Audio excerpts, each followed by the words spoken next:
Hi, my name's Steve, this is Steve in the Music, and today we're talking about Salad Days, the new album from Mac Demarco. You know how on a lot of classic rock albums you only really remember the big, epic, guitar-smashing, headbanging hits, and then you go back to the album remembering how good it is, and you realize that there are all these songs in between that are much more subtle and toned down, and you think, wow, well this is interesting, I forgot about these.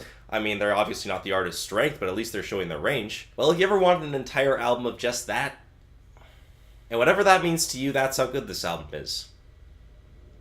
To me, it's not very good. Mac Demarco is a country folky indie rock musician who was apparently born as Verner Winfield McBriar Smith IV, but I guess that wasn't rock star enough. He's gained a reputation lately for his incredibly laid-back style of music, his slacker, stoner, redneck image, and for probably having the second biggest gap tooth in the music industry right now. Watch your back, Danny Brown. He's the kind of artist who's pretty good at what he does, but doesn't do anything distinctly his own. The kind of unadventurous artist I wouldn't give a second thought, especially after I found his album 2 so underwhelming. But the guy has become kind of a critical darling over the last couple of years, so I decided to give him another shot with Salad Days, and I'm just not seeing it, I guess. DeMarco seems to draw the most inspiration from the Velvet Underground, given his use of toned-down rock and roll guitars, generally slow tempos, and lyrics based on small-town relationships, not to mention just the similarity between his voice and young Lou Reed's. But 50 years ago, the Velvet Underground were already innovating more than DeMarco does on this album. It's not that the album is boring so much as it's just bored. It seems like every song has the same woozy, reverb-heavy guitar melodies, the same super stripped-down drums, and the same lazy singing from DeMarco. But that kind of makes sense given that he's going for such a chill vibe. This is the kind of album I usually recommend as background music, not in a condescending way, but just the perfect soundtrack to a trip to the beach or a smoke session with friends. And the album still works fairly well in that context as something you're barely listening to while you're more engaged with something else. The album is so lacking in surprises that there's basically nothing to draw you back in if you lose engagement, and it's pretty easy to lose engagement with something so repetitive.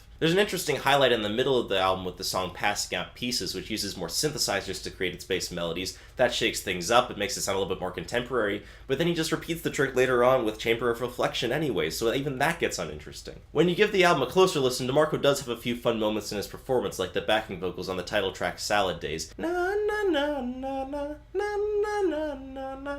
But even then you'll have to deal with DeMarco's dull lyrics. His unique singing voice tries to hide just how many platitudes he stuffs into his lyrics, and his stories seem totally impersonal and lacking in depth. Occasionally there's something that stands out more, like one of the album's opening lines, rolling through life to roll over and die, the harsh tone of which stands out among the relaxed delivery. But a lot more often it's just something vague or obvious, like, so if you're feeling rough, I'll be right behind you on Go Easy, or tell her if you love her.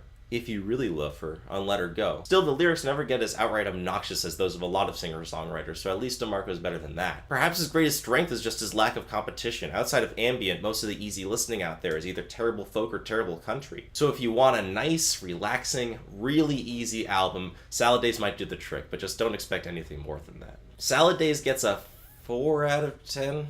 Yeah, it sounds about right. Remember, 5 is average here. So what did you think? Have you listened to the album? Did you love it? Did you hate it? Let me know in the comments and subscribe if you want to see more.